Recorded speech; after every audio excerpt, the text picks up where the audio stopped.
Certification, especially in FR Workwear, it's extremely important. When we manufacture PPE products and bring them into Australia, I think it's well known that you need to comply to the Australian standards.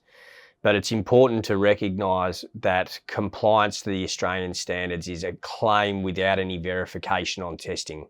Whereas certification through a notified third-party body, like examples being BSI, the British Standards Institute, or an SAI Global, they actually validate and verify those test methods and can give assurance to wearers or end users that the garments that they're being provided have been validated and verified.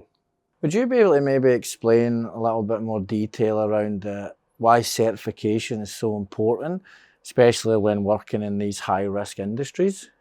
Well, you've mentioned something there about the high-risk industries that we're actually protecting against. People wearing this gear are standing in front of some pretty serious hazards, and that's exactly why we make sure that we certify these types of protective products. The reason we do that, it makes sure that the factories that these products come from are fully audited at least on an annual basis, and ensures a high quality production at that factory level. So you as a wearer can be comfortable that the protective gear that you are wearing is actually going to protect you from that particular hazard. Would you also maybe explain to us the standards that our garments are certified to? There's probably 4 key ones that I would advise people to refer to. The first 2 being our high visibility and construction standards in Australia, so that being ASNZS 1906.4.2023 and AS 4602.1.2024.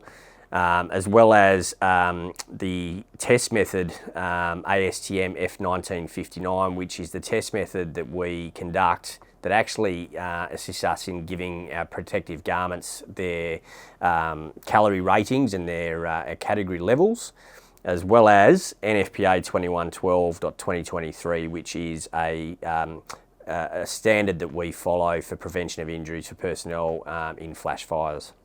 So with these certifications, Dean, would you be able to explain to me a little bit more about the certification process and what the garments are actually going through to be certified? So through the certification process, the products are put through rigorous testing, and especially in the FR products, through things like burn testing, pressure wave testing, also wash durability tests, etc.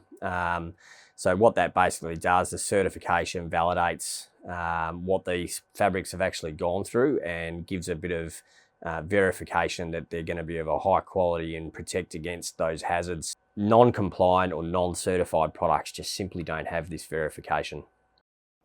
As well, to add to that non-compliant or non-certified products, is the possibility of legal action against the employers that are issuing their workers non-certified products. Yeah, really good point. Yeah.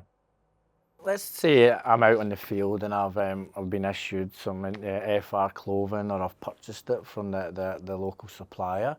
I says, is there any way where I could comfortably verify that the products I'm wearing are certified?